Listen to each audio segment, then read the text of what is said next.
ವೀಕ್ಷಕರೇ, ಸುಮಾರು 100 ವರ್ಷಗಳ ಹಿಂದೆ ಒಬ್ಬ 7 ವರ್ಷದ ಬಾಲಕ ಮೈಸೂರು ಪ್ಯಾಲೇಸ್ ಮುಂದೆ ನಿಂತಿದ್ದ. ಅವನಿಗೆ ಅದ್ರೊಳಗಡೆ ಹೋಗಿ ನೋಡ್ಬೇಕು ಅಂತ ಆಸೆ. ಆದ್ರೆ ಆತನ ಆ ಒಂದು ಆಸೆ ಈಡೇರಲಿಲ್ಲ. ಆದ್ರೆ ಅದೇ ಬಾಲಕ ಮುಂದೆ ಅಂತದ್ದೇ ಒಂದು ಪ್ಯಾಲೇಸ್ ಅನ್ನ ಕಟ್ಟಿ ಹೋಟೆಲ್ ಅನ್ನ ನಿರ್ಮಿಸಿದ್ದ. ಅದಷ್ಟೇ ಅಲ್ಲದೆ ಆ ಒಂದು ಹೋಟೆಲ್ನ ಹೆಸರಲ್ಲಿ ಪ್ಯಾಲೇಸ್ ಅನ್ನು ಕೂಡ ಸೇರಿಸಿದ್ದ. ಆತ ಬರೀ ಒಂದು ಹೋಟೆಲ್ ಮಾತ್ರ ಅಲ್ಲ, ಅಂತ ಹಲವು ಹೋಟೆಲ್ಗಳ ಚೈನ್ ಅನ್ನೇ ಆತ ಸ್ಥಾಪಿಸಿದ್ದ. ಆತನ ಹೆಸರೇ ಕೃಷ್ಣನ್ ನಾಯರ್ ಮತ್ತು ಆ ಹೋಟೆಲ್ನ ಹೆಸರೇ ಲೀಲಾ ಪ್ಯಾಲೇಸ್. 1992ರಲ್ಲಿ ಕೇರಳದ ಕಣ್ಣೂರು ನಗರದ ಬಳಿಯ ಹಳ್ಳಿಯೊಂದರಲ್ಲಿ ಹಳೆಯ ಮುರುಕು ಮನೆಯಲ್ಲಿ ಜನಿಸಿದಂತ ಕೃಷ್ಣನ್ ನಾಯರ್ ಅವ್ರ ತಂದೆ ಪ್ಯೂನ್ ಆಗಿ ಕೆಲಸ ಮಾಡ್ತಿದ್ರು. ಅವ್ರ ತಾಯಿ ಕೊಬ್ಬರಿಯಿಂದ ಎಣ್ಣೆ ತೆಗೆದು ಮಾರಾಟ ಮಾಡ್ತಿದ್ರು. ತಾಯಿಯ ಶ್ರಮಕ್ಕೆ ಪ್ರತಿಯಾಗಿ ಆಕೆಯ ಕೈಗಳಲ್ಲಿ ಗುಳ್ಳೆಗಳು ಕಾಣಿಸ್ತಿದ್ವಿ ಹೊರತು ಇಬ್ಬರ ಆದಾಯದಿಂದ ಕುಟುಂಬದ ಆರ್ಥಿಕ ಸ್ಥಿತಿಯನ್ನು ಸುಧಾರಿಸಲಿಲ್ಲ. ಇದೆಲ್ಲವನ್ನು ಕೂಡ ಚಿಕ್ಕಂದಿನಿಂದ ನೋಡಿ ಬೆಳೀತಿದ್ದ ಕೃಷ್ಣನ್ ನಾಯರ್ ತಮ್ಮ ಕುಟುಂಬ ಸಂಕಷ್ಟದಿಂದ ಪಾರಾಗಬೇಕು ಅಂದ್ರೆ ಶಿಕ್ಷಣನೇ ಪ್ರಮುಖ ದಾರಿ ಅಂತ ಚಿಂತಿಸಿದರು. ತಾನು ಚೆನ್ನಾಗಿ ಓದಿ ಒಳ್ಳೆ ಕೆಲಸವನ್ನು ಹಿಡಿದು ಸಂಪಾದನೆ ಮಾಡಿದ್ರೆ ಎಲ್ಲರ ಜೀವನ ಮಟ್ಟ ಸರಿ ಹೋಗುತ್ತೆ ಅನ್ನೋದು ಅವರ ಅಭಿಪ್ರಾಯ. ಇದೇ ಒಂದು ಗುರಿಯನ್ನ ಇಟ್ಕೊಂಡಂತ ಆ ಹುಡುಗ ಶಾಲೆಯನ್ನ ದೇವಾಲಯದಂತೆ ನೋಡಿದ್ದ. ಸಂಸ್ಕೃತದಿಂದ ಹಿಡಿದು ಸೈನ್ಸ್ ವರ್ಗೂನು ಎಲ್ಲದ್ರ ಮೇಲೆ ಹಿಡಿತವನ್ನ ಸಾಧಿಸ್ತ. ಆ ಹುಡುಗನ ಈ ಒಂದು ಪ್ರತಿಭೆ ಸ್ಥಳೀಯ ರಾಜನ ಕಿವಿಗೂ ತಲುಪ್ತು. ಆತನ ಅಸಾಧಾರಣ ಪ್ರತಿಭೆಯನ್ನ ಪೋಷಣೆ ಮಾಡೋದಕ್ಕೆ ಕೃಷ್ಣನ್ ಶಿಕ್ಷಣದ ಸಂಪೂರ್ಣ ವೆಚ್ಚವನ್ನ ತಾವೇ ಭರಿಸೋದಾಗಿ ರಾಜರು ಘೋಷಿಸ್ತಾರೆ. ರಾಜರಿಂದ ಸಿಕ್ಕಂತ ಬೆಂಬಲವನ್ನ ಬಳಸ್ಕೊಂಡಂತ ಕೃಷ್ಣನ್ ಎಲ್ಲಾ ಪರೀಕ್ಷೆಗಳನ್ನು ಕೂಡ ಪ್ರಥಮ ದರ್ಜೆಯಲ್ಲಿ ಮುಗಿಸೋದ್ರ ಜೊತೆಗೆ ಮುಂದೆ ಮದ್ರಾಸ್ನ ಸರ್ಕಾರಿ ಕಲಾ ಕಾಲೇಜ್ನಲ್ಲಿ ಪ್ರವೇಶವನ್ನು ಪಡೆದು ಓದೋದಕ್ಕೆ ಶುರು ಮಾಡ್ತಾರೆ. ಕಾಲೇಜ್ ಮುಗಿದ ನಂತರ ಗೌರವಾನ್ವಿತ ಕೆಲಸಕ್ಕೆ ಸೇರ್ಬೇಕು ಅನ್ನೋದು ಅವರ ಕನಸಾಗಿತ್ತು. ಆದ್ರೆ ಅವರ ಓದಿನ ವೆಚ್ಚಕ್ಕೆ ಕೊರತೆ ಇರ್ಲಿಲ್ವಾದ್ರೂ ಮನೆಯಲ್ಲಿ ಮಾತ್ರ ಆರ್ಥಿಕ ಪರಿಸ್ಥಿತಿ ಸರಿ ಇರ್ಲಿಲ್ಲ. ಪೋಷಕರಿಗೆ ವಯಸ್ಸಾಗಿತ್ತು. ಅವ್ರಿಗೆ ಈ ಕೃಷ್ಣನ್ರವರ ಬೆಂಬಲ ಬೇಕಿತ್ತು. ಹೀಗಾಗಿ ಕೃಷ್ಣನ್ ಕಾಲೇಜು ಶಿಕ್ಷಣವನ್ನ ಅರ್ಧಕ್ಕೆ ಬಿಟ್ಟು 1942ರಲ್ಲಿ ಅಂದ್ರೆ ತಮ್ಮ 20ನೇ ವಯಸ್ಸಿನಲ್ಲಿಯೇ ಬ್ರಿಟಿಷ್ ಭಾರತೀಯ ಸೈನ್ಯವನ್ನ ಸೇರಿದ್ರು. ಸೈನ್ಯದಲ್ಲಿ ಅವರನ್ನ ಅಬೋಟಾಬಾದ್ ಹಿಮಾವೃತ ಪರ್ವತಗಳಲ್ಲಿ ವೈರ್ಲೆಸ್ ಅಧಿಕಾರಿಯಾಗಿ ನೇಮಿಸಿಕೊಳ್ಳಾಯಿತು. ಅಲ್ಲಿ ಅವರ ಕೆಲಸ ಏನಪ್ಪಾ ಅಂದ್ರೆ ಶತ್ರು ಸೈನ್ಯದ ನಿಗೂಢ ಸಂದೇಶಗಳನ್ನ ಕೇಳೋದು ಮತ್ತೆ ಅವುಗಳನ್ನ ಡಿಕೋಡ್ ಮಾಡಿ ಪ್ರಧಾನ ಕಚೇರಿಗೆ ಕಳಿಸೋದು. ಕೃಷ್ಣನ್ರವ್ರಿಗೆ ಮೊದಲ ಬಾರಿಗೆ ಜೀವನದಲ್ಲಿ ಸ್ಥಿರತೆ ಬಂದಂತೆ ಕಾಣಿಸ್ತು. ಸೈನ್ಯದಿಂದ ಸಿಕ್ತಿದಂತ ಸಂಬಳದಿಂದ ಮನೆಯ ಪರಿಸ್ಥಿತಿ ಕೂಡ ಸುಧಾರಿಸ್ತು. ಆದ್ರೆ ನಂತರ ಒಂದು ದುರಂತ ಸಂಭವಿಸುತ್ತೆ. ಕೇರಳ ಪೂರ್ತಿ ಬರಗಾಲ ಶುರುವಾಗಿತ್ತು. ಜನ ಹೊಟ್ಟೆಗೆ ಇಲ್ಲಂತೆ ಪರದಾಡುವಂತಾಯ್ತು. ಸೇನೆಯಲ್ಲಿ ಕೃಷ್ಣನ್ಗೆ 3 ಹೊತ್ತು ಊಟ ಸಿಕ್ತಿತ್ತಾದ್ರೂ ಅವರ ಹಳ್ಳಿಯ ಜನ ಮತ್ತು ಬಾಲ್ಯ ಸ್ನೇಹಿತರು ಹಸಿವಿನಿಂದ ಸಾಯ್ತಿದ್ರು. ಇದನ್ನ ನೋಡ್ಕೊಂಡು ಸುಮ್ಮನೆ ಇರೋದಕ್ಕೆ ಅವ್ರಿಗೆ ಆಗ್ಲಿಲ್ಲ. ಆದ್ರಿಂದ ಕೃಷ್ಣನ್ ತಮ್ಮ ಕೆಲಸಕ್ಕೆ ರಾಜೀನಾಮೆ ಕೊಟ್ಟು ಜನರಿಗೆ ಸಹಾಯ ಮಾಡೋದಕ್ಕೆ ಕೇರಳಕ್ಕೆ ಮರಳಿದ್ರು. ಅಲ್ಲಿಗೆ ಬಂದ ತಕ್ಷಣ ಅವರು ಸರ್ಕಾರದ ನಾಗರಿಕ ಸರಬರಾಜು ಇಲಾಖೆಗೆ ಸೇರ್ಕೊಳ್ತಾರೆ. ಅಲ್ಲಿ ಅಕ್ಕಿ, ಸಕ್ಕರೆ ಮತ್ತೆ ಸೀಮೆಣ್ಣೆ ಅಂತ ಅಗತ್ಯ ವಸ್ತುಗಳನ್ನ ಸಾಮಾನ್ಯ ಜನಕ್ಕೆ ತಲುಪಿಸುವಂತ ಜವಾಬ್ದಾರಿಯನ್ನ ಅವ್ರಿಗೆ ವಹಿಸಲಾಯಿತು. ಈ ಒಂದು ಸರಬರಾಜಿನ ಇಡೀ ವ್ಯವಸ್ಥೆ ಭ್ರಷ್ಟ ಅಧಿಕಾರಿಗಳು ಮತ್ತು ವ್ಯಾಪಾರಿಗಳಿಂದ ತುಂಬ ಹೋಗಿದೆ ಅಂತ ಗೊತ್ತಾಗೋದಕ್ಕೆ ಅವ್ರಿಗೆ ಹೆಚ್ಚು ಸಮಯ ಏನು ಬೇಕಾಗ್ಲಿಲ್ಲ. ಇದರ ಪರಿಣಾಮ ಆಹಾರ ಸರಬರಾಜುಗಳು ಜನರಿಗೆ ತಲುಪುವಂತ ಬದಲು ಬ್ಲಾಕ್ ಮಾರ್ಕೆಟ್ಗೆ ತಲುಪ್ತಿದ್ವು. ಆದ್ರೆ ಕೃಷ್ಣನ್ ಅಧಿಕಾರ ವಹಿಸಿಕೊಂಡ ತಕ್ಷಣ ಅವರು ನಿರ್ಣಾಯಕ ಕ್ರಮವನ್ನು ತಗೊಂಡು ಇದೆಲ್ಲವನ್ನು ಕೂಡ ನಿಲ್ಲಿಸಿದ್ರು. ಇಲಾಖೆಯಿಂದ ಹೊರಡುವಂತ ಪ್ರತಿಯೊಂದು ಧಾನ್ಯಕ್ಕೂ ಅವರು ಲೆಕ್ಕವನ್ನು ಹಾಕೋದಿಕ್ಕೆ ಶುರು ಮಾಡಿದ್ರು. ಮತ್ತೆ ಭ್ರಷ್ಟ ವ್ಯಾಪಾರಿಗಳನ್ನ ಬ್ಲಾಕ್ ಲಿಸ್ಟ್ಗೆ ಸೇರಿಸಿದ್ರು. ಇವರ ಈ ಪ್ರಾಮಾಣಿಕತೆ ಕಣ್ಣೂರಿನಾದ್ಯಂತ ಹರಡಿತು. ಬಹುಬೇಗ ಅವರೊಬ್ಬ ಜನಪ್ರಿಯ ಅಧಿಕಾರಿಯಾದರು. ಈ ಒಂದು ಪರಿಸ್ಥಿತಿ ನಿಯಂತ್ರಣಕ್ಕೆ ಬಂದ ನಂತರ ಕೃಷ್ಣನ್ ಮತ್ತೆ ಸೈನ್ಯಕ್ಕೆ ಸೇರೋದಕ್ಕೆ ನಿರ್ಧರಿಸ್ತಾರೆ. ಈ ಸಲ ಅವರನ್ನ ಶಾರ್ಟ್ ಸರ್ವಿಸ್ ಕಮಿಷನ್ ಅಧಿಕಾರಿಯಾಗಿ ಆಯ್ಕೆ ಮಾಡಿಕೊಂಡು ಮರಾಠ ಲೈಟ್ ಇನ್ಫೆಂಟ್ರಿಗೆ ನಿಯೋಜನೆ ಮಾಡಲಾಯಿತು. ಕೆಲವೇ ವರ್ಷಗಳಲ್ಲಿ ಅವರು ಕ್ಯಾಪ್ಟನ್ ಹುದ್ದೆಗೂ ಏರಿದ್ರು. ಈ ಒಂದು ಹಂತದಲ್ಲಿ ಅವರ ಜೀವನದಲ್ಲಿ ಒಂದು ಪ್ರಮುಖ ತಿರುವು ಬಂದಿತ್ತು. ಕಣ್ಣೂರಿನ ಅತ್ಯಂತ ಗೌರವಾನ್ವಿತ ಉದ್ಯಮಿಗಳಲ್ಲಿ ಒಬ್ಬರಾದಂತ ಎ.ಕೆ. ನಾಯರ್ ಅವರು ಹಲವು ವರ್ಷಗಳಿಂದ ಕೃಷ್ಣನ್ ಅವರನ್ನ ಗಮನಿಸ್ತಾ ಇದ್ರು. ಕ್ಷಾಮದ ಸಮಯದಲ್ಲಿ ಕೃಷ್ಣನ್ರವರ ಕೆಲಸ ಮತ್ತು ಅವರ ಅತ್ಯುತ್ತಮ ಸೇನಾ ವೃತ್ತಿ ಜೀವನದಿಂದ ಅವರು ತೀವ್ರವಾಗಿ ಪ್ರಭಾವಕ್ಕೆ ಒಳಗಾಗಿದ್ರು. ಆದ್ರಿಂದ ಅವರು ತಮ್ಮ ಮಗಳನ್ನ ಕೃಷ್ಣನಿಗೆ ಕೊಟ್ಟು ಮದುವೆ ಮಾಡೋದಕ್ಕೆ ನಿರ್ಧರಿಸ್ತಾರೆ. 2 ಕುಟುಂಬಗಳ ಒಪ್ಪಿಗೆ ನಂತರ ಅವರು 1950ರಲ್ಲಿ ಮದುವೆ ಆಗ್ತಾರೆ. ಎ.ಕೆ. ನಾಯರ್ ಅವರ ಮಗಳು ಮತ್ತು ಕೃಷ್ಣನ್ ಅವರ ಪತ್ನಿ ಹೆಸರು ಲೀಲಾ. ಮುಂದೊಂದು ದಿವಸ ಕೃಷ್ಣನ್ ನಿರ್ಮಿಸಿದಂತ ವಿಶ್ವದ ಅತ್ಯುತ್ತಮ ಹೋಟೆಲ್ ಬ್ರಾಂಡ್ಗಳಲ್ಲಿ ಒಂದಾದಂತ ಲೀಲಾ ಪ್ಯಾಲೇಸ್ಗೆ ಅದೇ ಒಂದು ಹೆಸರನ್ನ ಅವರು ಇಟ್ಟಿದ್ರು. ಬೇರೆಯವರು ಕೃಷ್ಣನ್ ಅವರನ್ನ ಯಶಸ್ವಿ ಸೇನಾ ಅಧಿಕಾರಿಯಾಗಿ ಮಾತ್ರ ನೋಡಿದ್ರೆ ಲೀಲಾ ಅವರು ತನ್ನದೇ ಆದಂತ ವ್ಯವಹಾರ ಸಾಮ್ರಾಜ್ಯವನ್ನ ನಿರ್ಮಿಸುವಂತ ಸಾಮರ್ಥ್ಯ ಇರುವಂತ ನಾಯಕನನ್ನ ಅವರಲ್ಲಿ ಕಂಡಿದ್ರು. ಹಾಗಾಗಿ 1952ರಲ್ಲಿ ಕೃಷ್ಣನ್ರವರ ಪತ್ನಿ ತಮ್ಮ ಪತಿಯನ್ನ ಸೈನ್ಯವನ್ನ ತೊರೆಯುವಂತೆ ಮನವೊಲಿಸಿದ್ರು. ಈ ಲೀಲಾರವರ ತಂದೆ ಕಣ್ಣೂರಿನಲ್ಲಿ ರಾಜೇಶ್ವರಿ ಮಿಲ್ಸ್ ಅನ್ನ ನಡೆಸ್ತಾ ಇದ್ರು. ಅಲ್ಲಿ ಅತ್ಯುತ್ತಮ ಗುಣಮಟ್ಟದ ಬಟ್ಟೆಗಳನ್ನ ಉತ್ಪಾದನೆ ಮಾಡಲಾಗ್ತಿತ್ತು. ಕೃಷ್ಣನ್ ಅವರು ಈ ಒಂದು ಮಿಲ್ಗೆ ಮಾರಾಟ ಏಜೆಂಟ್ ಆಗೋದಕ್ಕೆ ನಿರ್ಧರಿಸ್ತಾರೆ. ಕಣ್ಣೂರಿಂದ ಬಟ್ಟೆಯ ಮಾದರಿಗಳನ್ನ ಕೊಂಡೊಯ್ಯೋದು ಮತ್ತು ಬಾಂಬೆಯ ಮಾರುಕಟ್ಟೆಯಲ್ಲಿ ಅಂಗಡಿಗೆ ಭೇಟಿಯನ್ನು ಕೊಟ್ಟು ಆರ್ಡರ್ಗಳನ್ನ ಪಡೆಯೋದು ಅವರ ಕೆಲಸ ಆಗಿತ್ತು. ಇದಕ್ಕೆ ಪ್ರತಿಯಾಗಿ ಅವರು ಕಮಿಷನ್ ಗಳಿಸ್ತಾ ಇದ್ರು. ಗೌರವಾನ್ವಿತ ಸೇನಾ ಅಧಿಕಾರಿಯಾಗಿದ್ದಂತ ಕೃಷ್ಣನ್ ಬೀದಿಗಳಲ್ಲಿ ಅಲ್ಲಾಡುವಂತ ಸೇಲ್ಸ್ ಏಜೆಂಟ್ ಆಗಿ ರೂಪಾಂತರಗೊಂಡ್ರು. ಜನರು ಅವ್ರ ಬೆನ್ನಿಂದೆ ಅವರನ್ನು ನೋಡಿ ಆಡ್ಕೊಂಡರಾದ್ರೂ ಕೃಷ್ಣನ್ ಒಳಗೆ ಬೇರೆ ಇದೆ ಗುರಿ ಇತ್ತು.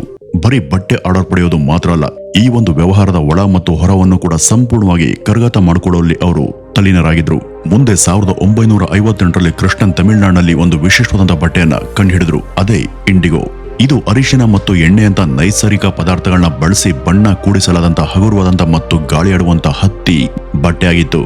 ಬಣ್ಣಗಳು ರೋಮಾಂಚನವಾಗಿದ್ದು ಮತ್ತು ಸುವಾಸನೆ ನೈಸರ್ಗಿಕವಾಗಿತ್ತು. ಆದರೆ ಒಂದು ಪ್ರಮುಖ ಸಮಸ್ಯೆ ಇತ್ತು. ಅದೇನಪ್ಪ ಅಂದ್ರೆ ಆ ಒಂದು ಬಟ್ಟೆಯನ್ನು ತೊಳೆಯುವಾಗ ಅದರ ವಿವಿಧ ಬಣ್ಣಗಳು ಒಂದಕ್ಕೊಂದು ಮಿಶ್ರಣ ಆಗ್ತಿದ್ವು. ಈ ಕೃಷ್ಣನ್ರವರು ಈ ಒಂದು ಸಮಸ್ಯೆಯನ್ನು ಕೂಡ ಒಂದು ಅನುಕೂಲವನ್ನಾಗಿ ಪರಿವರ್ತಿಸಿದ್ರು. ಪ್ರತಿ ಸಲ ತೊಳೆದಾಗ ಬಣ್ಣಗಳು ಮಿಶ್ರಣ ಆಗ್ತವೆ ಮತ್ತೆ ವಿಲೀನಗೊಳ್ತವೆ, ಹೊಸ ಉಡುಗೆಯನ್ನ ಸೃಷ್ಟಿ ಮಾಡ್ತವೆ ಅಂತ ಹೊಗಳುತ್ತಾ ಅವರು ಆ ಒಂದು ಬಟ್ಟೆಯನ್ನ ಅಮೆರಿಕನ್ ಆಮದುದಾರರಿಗೆ ಕೊಟ್ಟಿದ್ರು.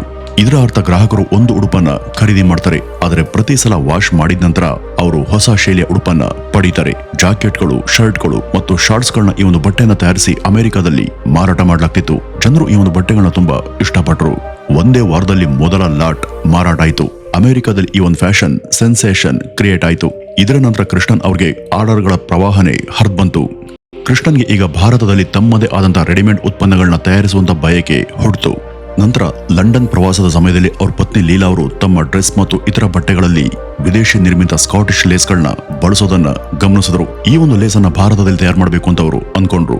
ಆದ್ರೆ ಅದನ್ನ ತಯಾರು ಮಾಡೋದು ಅಷ್ಟು ಸುಲಭ ಆಗಿರ್ಲಿಲ್ಲ. ಅದಕ್ಕೆ ಅತ್ಯಾಧುನಿಕ ಸ್ಕಾಟಿಷ್ ಯಂತ್ರಗಳು, ಬೃಹತ್ ಬಂಡವಾಳ ಮತ್ತೆ ನುರಿತ ಕಾರ್ಮಿಕರ ಅಗತ್ಯ ಇತ್ತು. ಆದ್ರೂ ಕೂಡ ಕೃಷ್ಣನ್ ಹೇಗೋ ಎಲ್ಲವನ್ನೂ ಕೂಡ ವ್ಯವಸ್ಥೆ ಮಾಡುವಲ್ಲಿ ಯಶಸ್ವಿಯಾದ್ರು. 1964ರಲ್ಲಿ ಲೀಲಾ ಸ್ಕಾಟಿಷ್ ಲೇಸ್ ಅಂತ ಭಾರತದ ಮೊದಲ ಲೇಸ್ ಉತ್ಪಾದಕ ಘಟಕವನ್ನ ಮುಂಬೈನಲ್ಲಿ ಸ್ಥಾಪನೆ ಮಾಡಿದ್ರು. ಅಂದ್ಕೊಂಡಂತೆ ಆ ಒಂದು ವ್ಯವಹಾರ ಬಹುಬೇಗ ಯಶಸ್ಸನ್ನ ಸಾಧಿಸಿತು. ಮಿಸ್ ಇಂಡಿಯಾ ಮೇಹರ್ ಮಿಸ್ತ್ರಿ ಅವರು ರ್ಯಾಂಪ್ ಮೇಲೆ ಲೀಲಾ ಅವರ ಲೇಸ್ನಿಂದ ಮಾಡದಂತ ಉಡುಪನ್ನ ಧರಿಸಿದ್ರು. ಬಾಲಿವುಡ್ನ ಸೂಪರ್ ಸ್ಟಾರ್ ರಾಜೇಶ್ ಖನ್ನಾ ತಮ್ಮ ಹುಟ್ಟುಹಬ್ಬದ ಆಚರಣೆಯಲ್ಲಿ ಅವರ ಕುರ್ತಾವನ್ನ ಧರಿಸಿದ್ರು. ಹಾಗಾಗಿ ತುಂಬಾ ಬೇಗ ಈ ಒಂದು ಬ್ರಾಂಡ್ ಭಾರತಾದ್ಯಂತ ಐಷಾರಾಮಿ ಅಂತ ಹೆಸರನ್ನ ಗಳಿಸಿತು. ಮುಂದಿನ 15 ವರ್ಷಗಳಲ್ಲಿ ಕೃಷ್ಣನ್ ಅವರ ಈ ಒಂದು ವ್ಯವಹಾರ ಮುಗಿಲೆತ್ತರಕ್ಕೆ ಬೆಳೀತು. ಆದರೆ ನಂತರ ಒಂದು ದಿವಸ ಎಲ್ಲ ಕೂಡ ಕುಸಿತು. 1979ರಲ್ಲಿ ತಮ್ಮ ಹಲವಾರು ಕಾರ್ಖಾನೆ ಯಂತ್ರಗಳು ಏಕಕಾಲದಲ್ಲಿ ಕೆಟ್ಟು ಹೋದವು. ಸ್ಕಾಟ್ಲೆಂಡ್ ನಿಂದ ಬಿಡಿ ಭಾಗಗಳನ್ನ ಆಮದು ಮಾಡಿಕೊಳ್ಳುವಂತ ಮೂಲಕ ಅವುಗಳನ್ನ ರಿಪೇರಿ ಮಾಡಬಹುದಿತ್ತು. ಆದರೆ ಭಾರತದ ವಿದೇಶಿ ಕರೆನ್ಸಿ ಬಿಕ್ಕಟ್ಟಿನಿಂದಾಗಿ ಸರ್ಕಾರ ಅಂತ ಆಮದುಗಳನ್ನ ನಿಷೇಧಿಸಿತ್ತು. ಇದರ ಪರಿಣಾಮ ಉತ್ಪಾದನೆ ನಿಂತು ಹೋಯಿತು. ಆರ್ಡರ್ಗಳನ್ನ ರದ್ದು ಮಾಡಲಾಯಿತು. ವಿಸ್ತರಣೆ ಮತ್ತು ಕಚ್ಚಾ ವಸ್ತುಗಳ ಮೇಲೆ ಕೃಷ್ಣನ್ ಮಾಡದಂತ ಹೂಡಿಕೆ ಹಣ ಕಳೆದೋಯಿತು. ಅವರ 57ನೇ ವಯಸ್ಸಿನಲ್ಲಿ ಅವರ ನಿವ್ವಳ ಮೌಲ್ಯ 0ಗೆ ಬಂತು. ಸಾಲದಿಂದಾಗಿ ಅವರ ಮುಂಬೈನ ಮನೆ ಜಪ್ತಿ ಆಗುವಂತ ಅಂಚಲಿತ್ತು. ಬದುಕು ಮುಂದೋಗೋದಿಕ್ಕೆ ಅವರು ಬೇಗ ಏನಾದ್ರೂ ಮಾಡಲೇಬೇಕಿತ್ತು. ಅದೃಷ್ಟವಶಾತ್ ಈ ಒಂದು ಅವಧಿಯಲ್ಲಿ ಅವರು ವಿಮಾನದಲ್ಲಿ ರಾಜೇಂದ್ರ ಸಿಂಗ್ ಎಂಬುವರನ್ನ ಭೇಟಿಯಾಗ್ತಾರೆ. ರಾಜೇಂದ್ರ ಅವರು ಅಮೆರಿಕನ್ ಬ್ರಾಂಡ್ಗಳಿಗಾಗಿ ಭಾರತದಲ್ಲಿ ಸಿದ್ಧ ಉಡುಪು ತಯಾರಿಕೆಯನ್ನ ಸ್ಥಾಪಿಸೋದಕ್ಕೆ ಯೋಚಿಸುತ್ತಿದ್ದಂತ ಉದ್ಯಮಿಯಾಗಿದ್ರು. ಆ ಒಂದು ಸಮಯದಲ್ಲಿ ಅಮೆರಿಕನ್ ಫ್ಯಾಷನ್ ಕ್ಯಾಶುವಲ್ ಮತ್ತು ಆರಾಮದಾಯಕ ಉಡುಪುಗಳನ್ನ ಇಷ್ಟಪಡ್ತಿದ್ರು. ಅಂತ ಉಡುಪುಗಳನ್ನ ಉತ್ಪಾದಿಸುವಂತ ಸಾಮರ್ಥ್ಯ ಇರುವಂತ ಭಾರತೀಯ ಪೂರೈಕೆದಾರರನ್ನ ಅವರು ಹುಡುಕ್ತಾ ಇದ್ರು. ಕೃಷ್ಣನ್ ಅವರ ಅವಶ್ಯಕತೆಗಳಿಗೆ ಅನುಗುಣವಾಗಿ ಸಕಾಲದಲ್ಲಿ ಸ್ಯಾಂಪಲ್ಗಳನ್ನ ತಯಾರಿಸುವಲ್ಲಿ ಸಾಧ್ಯವಾದ್ರೆ ಅವ್ರಿಗೆ ವಿಶೇಷ ಆರ್ಡರ್ಗಳನ್ನ ನೀಡೋದಾಗಿ ರಾಜೇಂದ್ರ ಅವರು ಮಾತು ಕೊಟ್ರು. ಕೃಷ್ಣನ್ ತಕ್ಷಣ ಕೆಲಸವನ್ನ ಶುರು ಮಾಡ್ತಾರೆ. ಸ್ವಲ್ಪ ಹಣವನ್ನ ವ್ಯವಸ್ಥೆ ಮಾಡಿಕೊಂಡು ಮುಚ್ಚುತ್ತಾ ಇದ್ದಂತ ಕೆಲವು ಕಾರ್ಖಾನೆಗಳಿಂದ ಕಡಿಮೆ ಬೆಲೆಗೆ ಆಮದನ್ನ ಮಾಡಿಕೊಂಡಂತ ಯಂತ್ರಗಳನ್ನ ಖರೀದಿ ಮಾಡ್ತಾರೆ. ನಂತರ ಅವರು ತಮ್ಮದೇ ಒಂದು ಮುಚ್ಚಿದ ಕಾರ್ಖಾನೆಯಲ್ಲಿ ಸಣ್ಣ ಸೆಟಪ್ ಅನ್ನ ಮಾಡಿಕೊಳ್ತಾರೆ. ಅಮೆರಿಕನ್ ಮಾರುಕಟ್ಟೆ ಅವಶ್ಯಕತೆಗಳನ್ನ ಅರ್ಥ ಮಾಡಿಕೊಂಡಿದ್ದಂತ ಅವರು ಕ್ಯಾಶುವಲ್ ಉಡುಗೆಗೆ ಸೂಕ್ತವಾದಂತ ಮೃದು ಮತ್ತು ಗಾಳಿ ಆಡುವಂತ ಬಟ್ಟೆಯನ್ನ ಆಯ್ಕೆ ಮಾಡ್ಕೊಂಡಿದ್ರು. ಕೃಷ್ಣನ್ ಅವರು ಬಟ್ಟೆಯನ್ನ ಖರೀದಿ ಮಾಡ್ತಾರೆ, ಯಂತ್ರಗಳನ್ನ ಸಕ್ರಿಯಗೊಳಿಸ್ತಾರೆ ಮತ್ತೆ ಸಮಯಕ್ಕೆ ಸರಿಯಾಗಿ ಸ್ಯಾಂಪಲ್ಗಳನ್ನು ಕೂಡ ಸಿದ್ಧಪಡಿಸಿದ್ರು.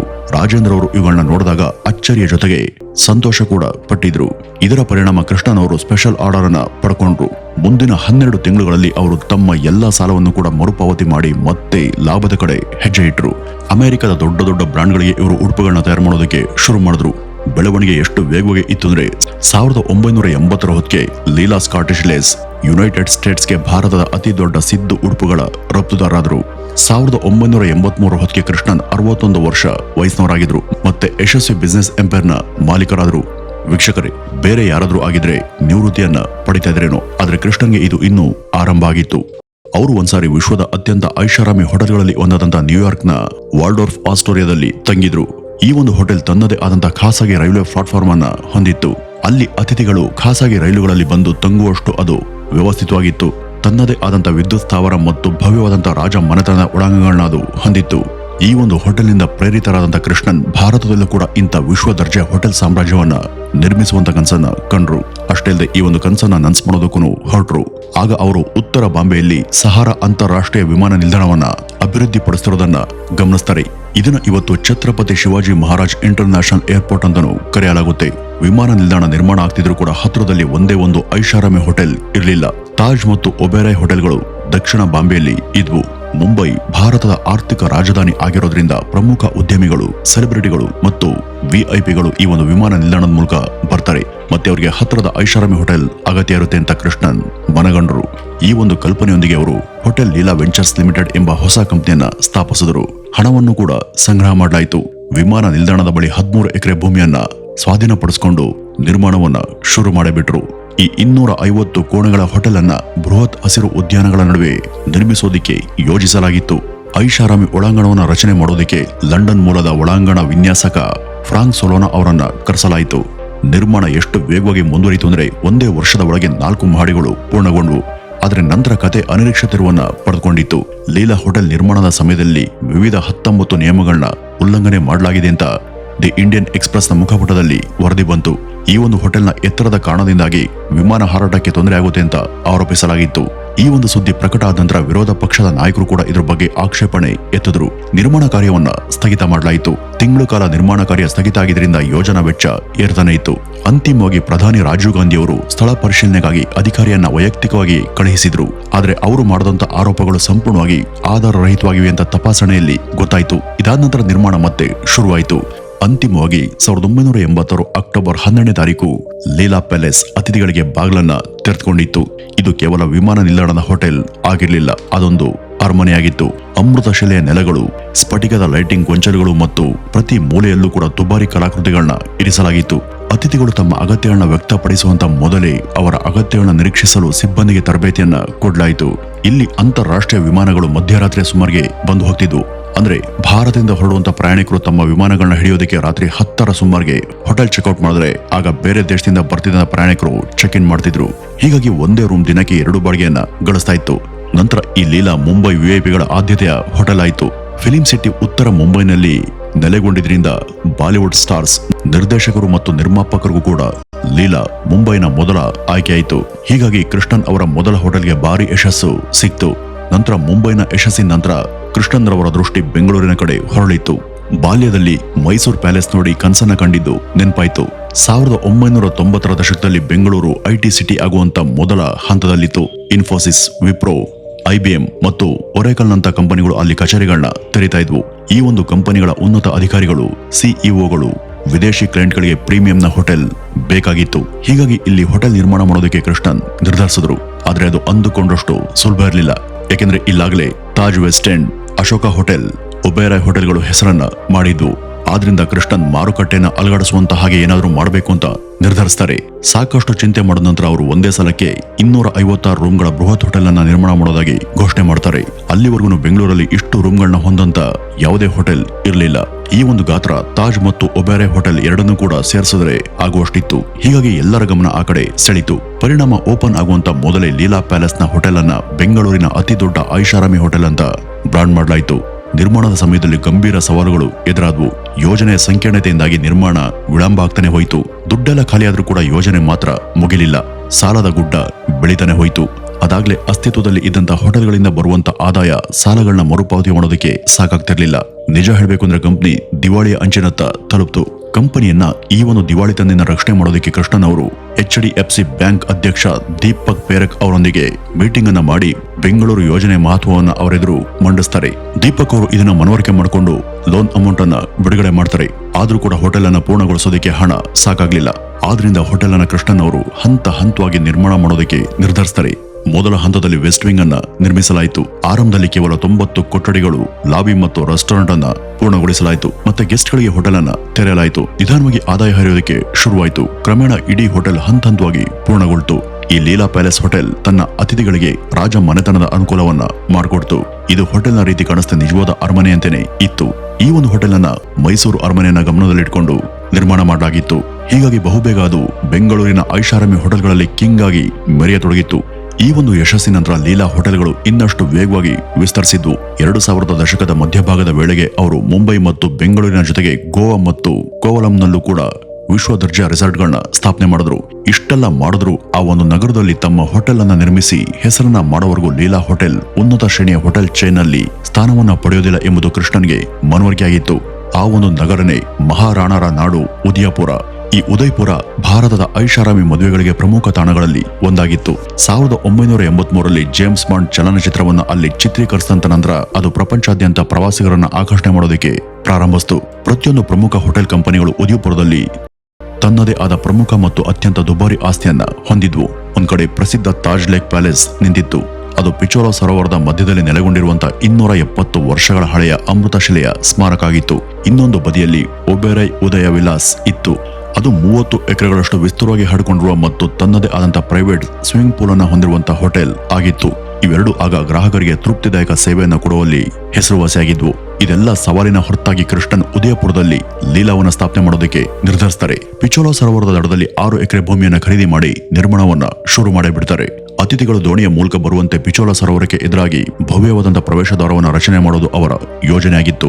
ವರ್ಷಗಳ ಪ್ರಯತ್ನದ ನಂತರ ಅಂತಿಮವಾಗಿ ಹೋಟೆಲ್ ಸಿದ್ಧ ಆಯಿತಾದರೂ ಅಷ್ಟೊತ್ತಿಗೆ ಪಿಚೋಲಾ ಸರೋವರ ಸಂಪೂರ್ಣವಾಗಿ ಒಣಗಿ ಹೋಗಿತ್ತು.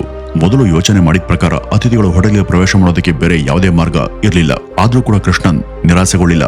ತಮ್ಮ ತಂಡದ ಜೊತೆ ಸೇರಿ ಹಲವು ಲೆಕ್ಕಾಚಾರ ಹಾಕ್ತಂತ ನಂತರ ಅವರು ಎದುರು ಬದಿಯಲ್ಲಿ ಮತ್ತೆ 1/2 ಎಕರೆ ಭೂಮಿಯನ್ನು ಖರೀದಿ ಮಾಡಿ ಹೋಟೆಲ್ ಅನ್ನ ಮುಖ್ಯ ರಸ್ತೆಗೆ ಸಂಪರ್ಕ ಮಾಡುವ ರಸ್ತೆಯನ್ನ ನಿರ್ಮಿಸೋದಕ್ಕೆ ಅವರು ಯೋಜಿಸಿದ್ರು. ಆದ್ರೆ ಸಮಸ್ಯೆ ಏನಂದ್ರೆ ಆ ಒಂದು ಜಾಗದಲ್ಲಿ ಅನೇಕ ಕುಟುಂಬಗಳು ವಾಸ ಮಾಡ್ತಿದ್ವು. ಅವರೆಲ್ಲರ ಜೊತೆ ಮಾತುಕತೆ ನಡೆಸಿ ಅವರನ್ನ ಮನವೊಲಿಸೋದು ಕಷ್ಟ ಆಗಿತ್ತು. ಆದ್ರೂ ಕೂಡ ಒಂದೊಂದಾಗಿ ಒಪ್ಪಂದಗಳು ಪೂರ್ಣಗೊಂಡ್ವು. ನಂತರ ಭೂಮಿಯನ್ನ ಸ್ವಾಧೀನಪಡಿಸಿಕೊಂಡ್ರು ಮತ್ತೆ ರಸ್ತೆಯನ್ನು ಕೂಡ ನಿರ್ಮಾಣ ಮಾಡಿದ್ರು. ಕೆಲವು ತಿಂಗಳ ನಂತರ ಅದೃಷ್ಟವಶಾತ್ ಸರೋವರದ ನೀರಿನ ಸಮಸ್ಯೆ ಕೂಡ ಬಗೆಹರಿತು. ಹೋಟೆಲ್ನ ಕೊಠಡಿಗಳು ತಾಜ್ ಮತ್ತು ಒಬೇರಾಗಿಂತ ದೊಡ್ಡದಾಗಿದ್ವು. ಪ್ರತಿಯೊಂದು ಕೋಣೆಗಳು ಕೂಡ ಸರೋವರದ ವ್ಯೂವನ್ನ ಕೊಡ್ತಾ ಇದ್ವು. ಹೋಟೆಲ್ ಸಿಬ್ಬಂದಿ ಅತಿಥಿಗಳನ್ನ ಅಕ್ಷರಶಃ ರಾಜರು ಮತ್ತು ರಾಣಿಯರಂತೆ ನಡೆಸಿಕೊಂಡ್ರು. ಹೋಟೆಲ್ ನಿರ್ಮಾಣದ ಸಮಯದಲ್ಲಿ ಕೃಷ್ಣನ್ ಅವರು ಒಂದು ಆಸಕ್ತಿದಾಯಕ ವಿವರವನ್ನ ಗಮನಿಸ್ತಾರೆ. ಅವರ ಹೋಟೆಲ್ನಿಂದ ತಾಜ್ ಲೇಕ್ ಪ್ಯಾಲೇಸ್ ನೇರವಾಗಿ ಕಾಣ್ತಿತ್ತು. ಆದ್ರಿಂದ ಅವರು ಬೆಳಕಿನ ತಜ್ಞರೊಂದಿಗೆ ಉನ್ನತ ವಾಸ್ತುಶಿಲ್ಪಿ ಬಿಲ್ ಬ್ಲೆನ್ಸಿ ಅವರನ್ನ ನೇಮಿಸಿಕೊಂಡ್ರು. ತಾಜ್ ಲೇಕ್ ಪ್ಯಾಲೇಸ್ ನಲ್ಲಿ ತಂಗುವಂತ ಅತಿಥಿಗಳು ತಮ್ಮ ಹೋಟೆಲ್ ಅನ್ನ ಗಮನಿಸುವಂತ ರೀತಿಯಲ್ಲಿ ಬೆಳಕನ್ನ ವಿನ್ಯಾಸಗೊಳಿಸೋದಕ್ಕೆ ಅವರಿಗೆ ಸೂಚಿಸಿದ್ರು. ಇಡೀ ಹೋಟೆಲ್ ಅನ್ನ ರತ್ನದಂತೆ ಅಲಂಕರಿಸಲಾಗಿತ್ತು. ಇದರ ಪರಿಣಾಮವಾಗಿ ಪ್ರತಿ ರಾತ್ರಿ ಲೀಲಾ ಪ್ಯಾಲೇಸ್ ಕನಸಿನಿಂದ ಬಂದಂತ ಒಂದು ಅರಮನೆಯಂತೆ ಹೊಳಿತಾ ಇತ್ತು. ತಾಜ್ನಿಂದ ತಂಗುವಂತ ಅತಿಥಿಗಳು ಅದನ್ನ ಗಮನಿಸದೇ ಇರೋದಕ್ಕೆ ಸಾಧ್ಯನೇ ಇರಲಿಲ್ಲ. ಕ್ರಮೇಣ ತಾಜ್ ಕಸ್ಟಮರ್ಗಳು ಕಾಫಿ ಕುಡಿಯುವಂತ ನೆಪದಲ್ಲಿ ಲೀಲಾ ಪ್ಯಾಲೇಸ್ಗೆ ಭೇಟಿ ಕೊಟ್ಟು ಅಲ್ಲಿನ ಭವ್ಯತೆಯನ್ನ ಗಮನಿಸ್ತಾ ಇದ್ರು. ನಂತರ ಅವರ ಮುಂದಿನ ಪ್ರವಾಸಗಳಲ್ಲಿ ಆ ಅತಿಥಿಗಳು ತಾಜ್ ಬದಲಿಗೆ ಲೀಲಾ ಹೋಟೆಲ್ ಅನ್ನೇ ಆಯ್ಕೆ ಮಾಡ್ಕೊಳ್ಳೋದಕ್ಕೆ ಶುರು ಮಾಡಿದ್ರು. ಇದರೊಂದಿಗೆ ಲೀಲಾ ಹೋಟೆಲ್ಸ್ ಉದಯಪುರದಲ್ಲೂ ಕೂಡ ತನ್ನ ಅಸ್ತಿತ್ವವನ್ನ ಸ್ಥಾಪಿಸಿತು. ಕೃಷ್ಣನ್ ತಮ್ಮ ಜೀವನದ ದೊಡ್ಡ ಸವಾಲನ್ನ ಯಶಸ್ವಿಯಾಗಿ ಜಯಿಸಿದ್ರು. ಇವರ ಈ ಸಾಧನೆಗಳನ್ನ ಗುರುತಿಸಿದಂತ ಇಂಟರ್ ನ್ಯಾಷನಲ್ ಹೋಟೆಲ್ಸ್ ಸಂಘ 2009ರಲ್ಲಿ ಅವರಿಗೆ ಶತಮಾನದ ಹೋಟೆಲ್ ಉದ್ಯಮ ಎಂಬ ಬಿರುದನ್ನು ಕೊಟ್ಟು ಗೌರವಿಸಿತು. 2010ರಲ್ಲಿ ಭಾರತ ಸರ್ಕಾರ ಅವರಿಗೆ ಪದ್ಮಭೂಷಣ ಪ್ರಶಸ್ತಿಯನ್ನು ಕೊಟ್ಟು ಗೌರವಿಸಿದೆ. ನಂತರದ ವರ್ಷಗಳಲ್ಲಿ ದೆಹಲಿ ಮತ್ತು ಗುರಂಗಾವ್ನಲ್ಲೂ ಕೂಡ ಹೆಚ್ಚುವರಿ ಹೋಟೆಲ್ಗಳನ್ನ ತೆರೆದರು. ಮುಂದೆ 2014ರಲ್ಲಿ ಕೃಷ್ಣನ್ ತಮ್ಮ 92ನೇ ವಯಸ್ಸಿನಲ್ಲಿ ನಿಧನರಾಗ್ತಾರೆ. ಅವರನ್ನ ಶಾಶ್ವತವಾಗಿ ಅಮರಗೊಳಿಸಿದಂತ ಹೋಟೆಲ್ ಬ್ರಾಂಡ್ ಅನ್ನ ಅವರು ಬಿಟ್ಟು ಹೋದ್ರು. ಅವರ ನಿಧನದ ನಂತರ ಹೋಟೆಲ್ ಸಾಮ್ರಾಜ್ಯ ಹಲವಾರು ಏರಿಳಿತವನ್ನ ಅನುಭವಿಸಿತು. ಹಲವಾರು ಹೋಟೆಲ್ಗಳ ಮಾಲೀಕತ್ವ ಕೂಡ ಬದಲಾಯಿತು. ಇದರ ಹೊರತಾಗಿ ಗುಣಮಟ್ಟ ಮತ್ತು ಸೇವೆ ಯಾವಾಗಲೂ ಕೂಡ ಉನ್ನತ ಮಟ್ಟದಲ್ಲಿ ಉಳಿಯಿತು. 2019ರಲ್ಲಿ ಟ್ರಾವೆಲ್ ಪ್ಲಸ್ ಲೀಜರ್ ಉದಯಪುರದ ಲೀಲಾ ಪ್ಯಾಲೇಸ್ ಅನ್ನ ವಿಶ್ವದ ಅತ್ಯುತ್ತಮ ಹೋಟೆಲ್ ಅಂತ ಹೆಸರಿಸಿತು. ನಂತರ 2020ರಲ್ಲಿ ಮತ್ತು 2021ರಲ್ಲಿ ಲೀಲಾ ಪ್ಯಾಲೇಸ್ ಹೋಟೆಲ್ಗಳು ಮತ್ತು ರೆಸ್ಟೋರೆಂಟ್ಗಳು ವಿಶ್ವದ ಅತ್ಯುತ್ತಮ ಹೋಟೆಲ್ ಬ್ರಾಂಡ್ ಆಗಿ ಮನ್ನಣೆಯನ್ನ ಪಡ್ಕೊಂಡ್ವು. ವೀಕ್ಷಕರೇ, ಕಣ್ಣೂರಿನ ಒಂದು ಸಣ್ಣ ಹಳ್ಳಿಯ ಹುಡುಗನೊಬ್ಬ ಆತಿಥ್ಯದ ಜಗತ್ತಲ್ಲಿ ಆಸ್ಕರ್ ಸಮ್ಮಾನವಾದಂತಹ ಹೋಟೆಲ್ ಚೈನ್ ಅನ್ನ ಗೆದ್ದಿದ್ದ. ನಮ್ಮ ಜೀವನದಲ್ಲಿ ಆಗಾಗ ಬರುವಂತ ಕಷ್ಟಗಳು ಒಂದ್ ರೀತಿ ಅಲ್ಪ ವಿರಾಮ ಇದ್ದ ಹಾಗೆ, ಅವು ಪೂರ್ಣ ವಿರಾಮ ಅಲ್ಲ ಅಂತ ಕ್ಯಾಪ್ಟನ್ ಕೃಷ್ಣನ್ ನಾಯರ್ ಆಗಾಗ ಹೇಳ್ತಿದ್ರು. ಈ ಒಂದು ಗಟ್ಟಿತನದಿಂದಾಗಿನೇ ಯಾವುದೇ ವೈಫಲ್ಯ ಎಷ್ಟೇ ದೊಡ್ಡದಾಗಿದ್ರೂ ಕೂಡ, ಎಷ್ಟೇ ದೊಡ್ಡ ಸಮಸ್ಯೆ ಇದ್ರೂ ಕೂಡ ಅವರನ್ನ ಮುಂದೆ ಹೋಗದಂತೆ ಅವು ತಡೆಯೋದಿಕ್ಕೆ ಸಾಧ್ಯನೇ ಆಗ್ಲಿಲ್ಲ. ಅವರು ಅಂದ್ಕೊಂಡಿದ್ದನ್ನ ಅವರು ಸಾಧಿಸಿದ್ರು. ವೀಕ್ಷಕರೇ, ನಿಜಕ್ಕೂ ಈ ಕೃಷ್ಣನ್ರವರ ಕತೆ ಎಲ್ರಿಗೂ ಸ್ಫೂರ್ತಿಯನ್ನ ಕೊಡುವಂಥದ್ದು ಅಂತ ಹೇಳ್ತಾ ಇವತ್ತಿನ ಈ ಒಂದು ವಿಡಿಯೋವನ್ನ ಇಲ್ಲಿಗೆ ಮುಗಿಸೋಣ. ಇನ್ನು ಇವ್ರ ಬಗ್ಗೆ ನಿಮ್ಮ ಅನಿಸಿಕೆಯನ್ನ ತಪ್ಪದೆ ಕಮೆಂಟ್ನ ಮೂಲಕ ತಿಳಿಸಿ. ನಮಸ್ಕಾರ.